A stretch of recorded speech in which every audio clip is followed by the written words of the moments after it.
बिस्मिल्लाहिर्रहमानिर्रहीम। ये गर्मियाँ जो सी हैं इनका ब्लड प्रेशर पर क्या असर होता है, इसके बारे में वीडियो बनाने का फ़ैसला किया है। गर्मियाँ हमारे बड़े सग़ीर के अंदर इंडिया, पाकिस्तान, बांग्लादेश और किसी हद तक श्रीलंका में भी आप ये समझें कि 8 महीने तक तकरीबन किसी न किसी सूरत में गर्मी ही रहती। तो बहुत अहम है कि लोग ये समझ सकें कि क्या ब्लड प्रेशर और गर्मी ये एक दूसरे के अच्छे दोस्त हैं या दुश्मन। जब बहुत ज़्यादा गर्मी हो जाती है तो उसके कई किस्म के इफ़ेक्ट हो सकते हैं। उनमें से एक इफ़ेक्ट तो ये होता है कि जिस्म में से पानी निकल जाता है और पानी निकलने और के साथ पसीने में कुछ नमक भी निकल जाता और हमारी जो सी स्किन है ये जो सी इसके अंदर खून की नालियाँ हैं वो गर्मी की वजह से थोड़ी फैल जाती। इसकी वजह से टेक्निकली थ्योरेटिकली ब्लड प्रेशर थोड़ा सा कम हो जाता है और उसकी ब्लड प्रेशर की दवाई की ज़रूरत भी थोड़ी सी कम हो जाती, क्योंकि रास्ते खुल गए। जो पहले ट्रैफिक एक लेन के। अगर आप ज़हनी और जिस्मानी सेहत के बारे में इल्म, नए तरीका इलाज और नई से नई तहकीक के बारे में जानना चाहते हैं तो इस चैनल को सब्सक्राइब करें, बेल आइकन को क्लिक कर दीजिए। अगर वीडियो में कुछ अच्छा लगे तो लाइक एंड शेयर करें ताकि ये इल्म दूसरों तक पहुंच सके। इधर चल रही थी, अब वो 3 लाइनें खुल गई फ़र्ज करते हैं, तो उसकी वजह से ब्लड प्रेशर जो सा है या सड़क पे प्रेशर वो कदरे कम हो जाता है। लेकिन हमेशा हर मरीज़ के अंदर ये कुलिया लागू नहीं होता, उसकी बहुत सारी टेक्निकल वजूहात हैं, लेकिन अभी थोड़ी देर के लिए आप सिर्फ इतना याद रखिए। दूसरी चीज़ है कि अगर फ़र्ज़ करते हैं कि किसी इंसान को ब्लड प्रेशर है और गर्मी बहुत लग रही, लेकिन उसको थोड़ा थोड़ा एसी और ये भी नसीब हो रहा है, वो ब्लड प्रेशर जो सा है वो गर्मी की एहसास, और कुछ लोग गर्मी के एहसास से बहुत ज़्यादा परेशान भी होते हैं, उससे स्ट्रेस भी क्रिएट होता है, परेशानी कोफ्त का जो सा जज्बा है वो जिस्म के अंदर आ जाता है, वो जहन पे छा जाता है। जो लोग गर्मी से बहुत ज़्यादा स्ट्रेस लेते हैं और उसके बाद उनका पसीना उतना नहीं निकलता, तो उस स्ट्रेस की वजह से भी ब्लड प्रेशर थोड़ा सा डिस्टर्ब हो जाता है। लेकिन अगर पसीना निकल आए मुनासिब, मैं हीट स्ट्रोक की नहीं बात कर रहा, मुनासिब जितना कुदरत ने निज़ाम बनाया हुआ है उतना पसीना निकले, जिससे टेम्परेचर जिस्म का थोड़ा सा कम हो जाए, हमारी स्किन ठंडी हो जाए, तो ब्लड प्रेशर कंट्रोल हो जाता है। लेकिन अगर ना निकले तो ब्लड प्रेशर बढ़ भी सकता है। और मैं सर्दियों का ब्लड प्रेशर के असर में ये बता चुका हूँ कि ज़्यादा सर्दी के एक्सपोजर से ब्लड प्रेशर बढ़ जाता है। तो बहुत कुछ लोग इस तरह हैं कि वो पसीने में आते और पूरा पसीने में उनको बाहर बुरे हालात होते हैं, उनका बीपी लो डाउन हुआ होता है, चक्कर आ रहे हैं, घर में आते हैं और सीधे एसी के सामने बैठ जाते हैं। अब जब वो पसीना सूख जाता है और खून की नालियाँ अचानक सिकुड़ती हैं तो कई दफ़ा उल्टा ब्लड प्रेशर थोड़ी देर के लिए बढ़ भी सकता है। तो कोशिश ये कीजिए कि जो एक्सट्रीम्स हैं इनको अवॉइड करें। इतना ज़्यादा एक्सपोजर गर्मी को कि आपको पसीना इतना निकल आए कि आप बेहाल हो जाएं, ये आपके लिए ठीक नहीं। दूसरी तरफ पसीना आया हुआ है और आप डायरेक्ट एसी के सामने बैठ के उसको पसीना सुखाने की कोशिश कर रहे हैं, तो ये भी कोई अच्छा आइडिया नहीं है, क्योंकि आपका निज़ाम जो उनसा है वो एक तरफ से पूरा रिवर्स होकर दूसरी तरफ जाने की कोशिश करेगा।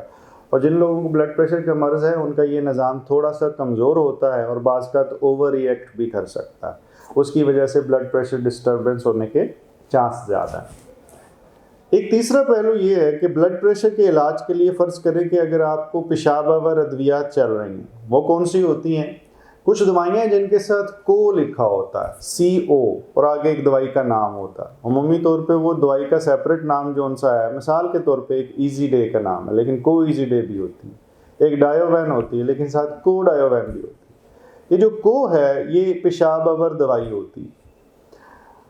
कुछ लोग जिनको बीपी लो रहना शुरू होता है और उनको बहुत ज़्यादा पसीना आता है और वो किसी वजह से इतदाल वाले टेम्परेचर को नहीं अचीव कर पा रहे, घर में एसी ही नहीं है फ़र्ज़ कर लीजिए, ऐसी जगह चले गए हैं जहाँ पे बिजली नहीं है और ब्लड प्रेशर जो उनसे वो लो की तरफ जाना शुरू हुआ है, तो बाज़ का ये पेशाब और अद्वियात का इस्तेमाल और बहुत ज़्यादा पसीने का इस्तेमाल आपको थोड़ा सा डिहाइड्रेट कर सकता है, आपके जिस्म में पानी की मिकदार कम कर सकता है। एक तरफ पसीने से पानी निकल रहा है, दूसरी तरफ पेशाब से निकल रहा है।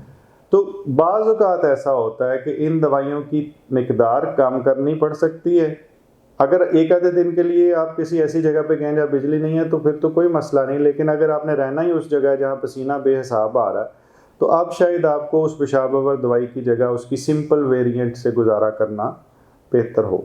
लेकिन ये फ़ैसला आपके फिजिशियन ने करना, ये आपने नहीं करना, मैंने टीवी पे बैठ के यहाँ पे नहीं करना। आपने अपने फिजिशियन से, अपने डॉक्टर से मशवरा करना है और वो आपको मशवरा देंगे। हो सकता है जितना मर्जी पसीना आता हो, आपका दिल कमज़ोर हो, कुछ और वजूहात हो तो वो देना ही पड़े, तो फिर वो आपका फिजिशियन बेहतर बता सकते हैं।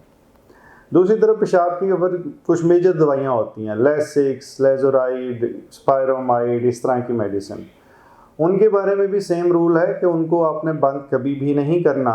लेकिन अगर आपका बीपी लो रह रहा है, आपको खड़े होने से चक्कर आ रहे हैं, आंखों के सामने अंधेरा आ रहा है, घर में बिजली है नहीं और बार बार बिजली 4-4 घंटे जा रही है, पाकिस्तान के अंदर तो ये वाली बातें अब कोई अनहोनी नहीं है, हो जाता है, तो उस सूरत के अंदर बाज़ आपको अपनी पेशाब आवर दवाई जो सी है उसकी मिकदार कम और बाज़ तब्दील भी करनी पड़ सकती।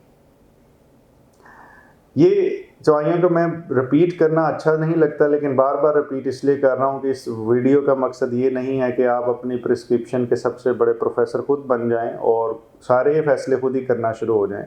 आपने कोई भी फ़ैसला खुद नहीं करना, आपने इसी सारे फ़ैसले अपने फिजिशियन से मशवरा करके फिर करना है। इसके साथ ब्लड प्रेशर जो सा है उसकी एक ख़राबी की वजह यह भी बन जाती है कि गर्मियों के अंदर लोगों में बहाना होता है कि भाई इसमें तो पहले ही इतना पसीना आ रहा है तो अब एक्सरसाइज की क्या ज़रूरत है। ये एक कन्फ्यूजन है। देखें, पानी निकल रहा है लेकिन आपने जो ख़जाना चर्बी का जिस्म में पेट की सूरत में या वज़न बढ़ा के इकट्ठा किया हुआ है वो तो बर्न नहीं हो रहा ना, तो एक्सरसाइज ज़रूर कीजिए। और कुछ लोग गर्मी में भी एक्सरसाइज बहुत ज़्यादा हो, जैसे ये महीने हैं तो वो का छोड़ देते हैं, फिर जब बारिशें आ जाती हैं फिर कहते हैं हाँ बस है, उसके बाद फिर कुछ दिन एक्सरसाइज करते हैं, फिर सर्दियाँ आती हैं तो स्मोक आ जाती है, फिर एक्सरसाइज छूट जाती है। तो एक्सरसाइज कोई मौसमी चीज़ नहीं होनी चाहिए। अगर एक्सरसाइज को आप मौसमी फैशन या मौसमी फ्रूट के तौर पे ही ले रहे हैं तो ये अपने कभी भी फ़ायदे आप तक नहीं पहुंचाएगी। एक्सरसाइज रोज़ाना और मुसलसल होने की चीज़ है। इससे बेहतर है आप वो एक्सरसाइज करें जो आप घर पे कर सकते हैं। और मैं एडवोकेट करता हूँ एक साइकिलिंग को, जो घर पे फिक्स साइकिल होती है, वो एक बेहतरीन एक्सरसाइज है, हर कोई कर सकता है। अफोर्डेबिलिटी का थोड़ा सा इशू हो सकता है कि एक दफ़ा वो साइकिल ख़रीदनी पड़ती है, लेकिन वो घर में ही पड़ी है, ना उसको टायर है, ना उसने पंचर होना, ना उसने ख़राब होना, ना उससे आपने गिरना। लेकिन उससे मौसमी कोई भी ख़राबी आ जाए, हबस आ जाए, गर्मी आ जाए, कोई फ़र्क नहीं पड़ता। उसे पंखे वाली जगह पे थोड़ा साइड पे रखें, टीवी भी देखें, घर वालों के साथ भी रहें, बच्चों से बात भी करें और एक्सरसाइज भी करें। वो आप 12 महीने मुसलसल कर सकते हैं। और अगर आपके घुटनों में भी दर्द है, मैं पहले भी वीडियोज़ में बता चुका हूँ, तो फिर भी कर सकते हैं। ज़्यादातर ऑर्थोपेडिक सर्जन्स को भी उस पर कोई इतराज़ नहीं होता। अल्लाह ताला आपको मुकम्मल ज़िंदगी दे और दूसरों की ज़िंदगी मुकम्मल करने का शर्फ अता करे। शुक्रिया।